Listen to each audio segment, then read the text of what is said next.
Terima kasih Anda masih bersama kami di Kompas Sosial. Di sesi dialog kali ini kita akan membahas tentang bangkit melawan korupsi.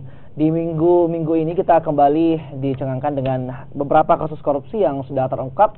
Mungkin kita kembali mengingat terkait dengan adanya OTT di Dinas Tata Ruang Kota Makassar, lalu juga terkait dengan sudah diterapkannya tersangka dari korupsi pasar Pak Baing-Baing. Ini hanya beberapa kasus korupsi yang sudah terungkap di Kota Makassar. Lalu sebenarnya seperti apa peran masyarakat dan juga peran-peran berbagai elemen untuk bangkit melawan korupsi? Sudah hadir di studio bersama saya di sini ada Wiwin Suwandi, Direktur Riset Anti Corruption Committee. Selamat pagi Pak Wiwin. Ya, selamat pagi.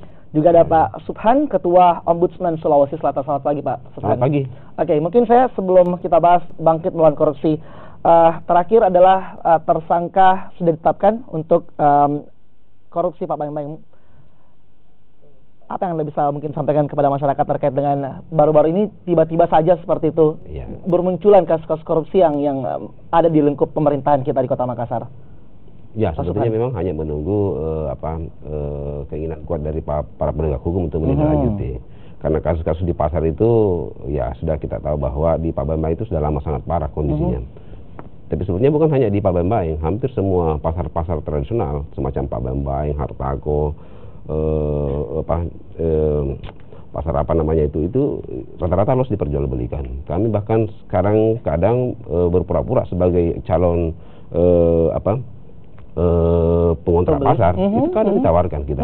Kalau Bapak mau ada 30 juta, langsung saya ketemu dengan ini. Nah, ini memang hal-hal seperti ini sudah lazim terjadi dan bukan rahasia lagi bahwa pasar itu sebetulnya diperjualbelikan. Meskipun kalau kita ke PD Pasar mengatakan ini gratis Pak, kalau Bapak mau masuk tinggal bayar.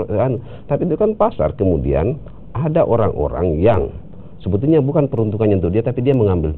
Itu ada orang-orang tertentu, kadang-kadang pejabat, tapi kemudian dialih tangankan. Dipindah tangankan orang itu yang kemudian menyewa ke orang itu.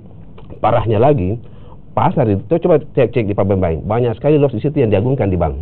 Padahal itu milik negara, milik publik, tidak boleh ya. Tidak boleh, itu diagungkan di bank. Nah, ini kan kemudian menimbulkan dia sudah menyewa ke orang lain, diagungkan pula di bank. Jadi ada pelanggaran-pelanggaran yang double pelanggaran di situ. Nah, ini kalau kita mau tilik lebih jauh lagi, banyak sekali aset-aset pemerintah, baik pemerintah kota maupun pemerintah provinsi. Contohnya misalnya di Latanite Plaza itu diagungkan di bank semua itu. Padahal itu milik pemerintah dan jelas-jelas tidak boleh diagungkan. Dia hanya pinjam pakai. Kalau ada keinginan kuat itu mungkin satu sindiran juga. Wiwin Suwandi, gimana melihat ini? Kalau saya sudah banyak yang harusnya bisa didapatkan, tapi tinggal menunggu keinginan kuat. Apakah memang seperti itu yang bisa dilihat juga dari Anti Corruption Committee sendiri? Iya, saya kemudian tadi tertarik dengan komentar dari Pak Subhan yang mengatakan sebenarnya praktek ini sudah lama terjadi dan kemudian yang muncul ini kan ibaratnya permukaan es itu yang muncul cuma di atasnya saja, tapi kemudian di bawahnya itu kan merajalela luar biasa gitu.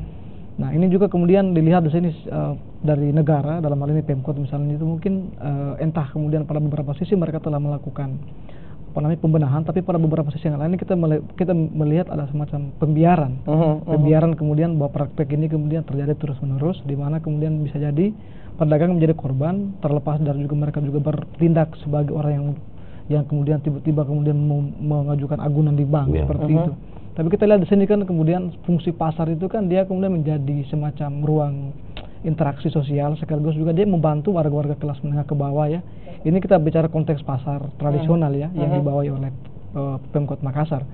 Tujuannya kan agar kemudian mereka yang kemudian tidak punya modal yang banyak gitu kan, kemudian tidak punya secara ekonomi mereka adalah kelas menengah ke bawah.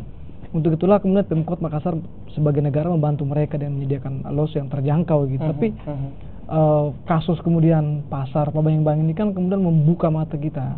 Selama ini memang isu-isu yang terdengar itu tadi yang dibilang Pak Subhan, seperti itu memang prakteknya, faktanya seperti itu. Tapi secara penegakan hukumnya kemudian baru terlihat sekarang. Ya, ini langsung kemudian kepala Persuda pasarnya ya, Rahim Bustan. Meskipun sebetulnya riwayat Rahim Bustan di kasus ini kan sudah disebut di pengadilan tipikor waktu itu saat itu kan hakimnya itu Pak Damis, kemudian itu justru dalam putusannya itu memerintahkan kepada jaksa untuk menjadikan Rahim Bustan sebagai tersangka. Nah, di tahap penyidikan terhadap tersangka sebelumnya kepada unit pasar juga itu kan sudah disebut juga bahwa ini barang ini, kemudian Rahim Bustan juga menerima kemudian setidaknya uang dari hasil itu. Karena kalau saya baca kemudian di penetapan tersangka Rahim Bustan itu kan dia dijerat dengan pasal 8 dan pasal 12 subsidi Undang-Undang Tipikor. Pasal 8 itu tentang penggelapan dalam jabatan, pasal 12 tentang gratifikasi. Artinya soal sewa los ini kan berdiri di atas lahan yang memang tidak diperuntukkan untuk ada los di situ, Pak ya.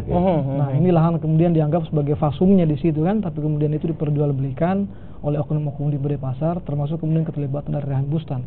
Tapi secara umum kita melihat bahwa disinilah kemudian kita melihat bahwa pasca penetapan tersangka terhadap Rahim Bustan, apa kemudian tindak lanjut dari Pemkot Makassar itu sendiri? Baik. Ya, tentu kemudian kita sebagai warga kita harus mendesak agar kemudian ada pembenahan, gitu kan? Jangan kemudian setelah ada perkara begini kemudian dibiarkan ngangkat orang baru yang juga perilakunya sama dengan Rahim Bustan misalnya. Baik. Nah, kita kan tidak mau kemudian kita terjebak pada kasus yang sama.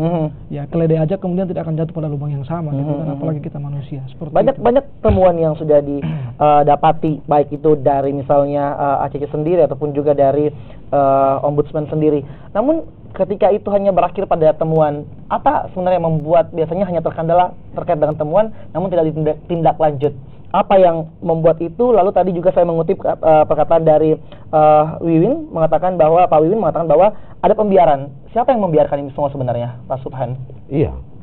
Pada prinsipnya kan yang melakukan ini kan misalnya kalau itu adalah ASN di Perusda itu juga kan dibawa naungan oleh pemerintah kota. Nah, tentu yang membiarkan adalah atasannya, pemerintah kota terutama. Nah, kalau kita melihat contoh kecil saja kan, bagaimana pungli kemarin merajalela di sekolah di 5-10 tahun terakhir ini kan, baru 2017 ini tidak ada jual beli bangku. Itu kan dibiarkan. Nah, saya sendiri kan termasuk tim sel kepala sekolah SMA di tahun 2015. Saya memilih karena sekolah inilah yang paling rawan. Nah, ternyata saya kan mencoret merah itu banyak kepala sekolah yang kemudian terpilih. Bahkan di peringkat 77, 88 yang nyata-nyata tidak bisa terpilih. Malah peringkat 1 sampai 23 yang sekarang kepada wali kota itu tidak dipilih. Padahal itulah sebetulnya sangat memenuhi syarat. Nah, inilah kemudian hasilnya.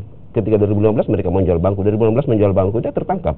Cuma kan kemudian kalau kita mau fair bahwa bukan hanya SMA 1 dan SMA 5 melakukan, tapi hampir seluruh sekolah melakukan hal yang sama dan menjual bangku. Dan yang paling parah adalah itu ada pembiaran, ada semacam izin tidak resmi dari atasannya, bahkan atasannya memberikan nama-nama juga untuk diloloskan meskipun sekarang membantah. Nah, ini kan baru setelah pindah ke provinsi baru berhenti itu. Kalau tidak ada yang ditangkap, baru tahun ini saya yakin ada lagi jual beli. Nah, setelah itu kan itu momen buat saya menyampaikan kepada seluruh kepala sekolah SMP terutama dan SD yang masih di bawah pemerintah kota kan, kalau memang saya sangat ragukan kalau di kota.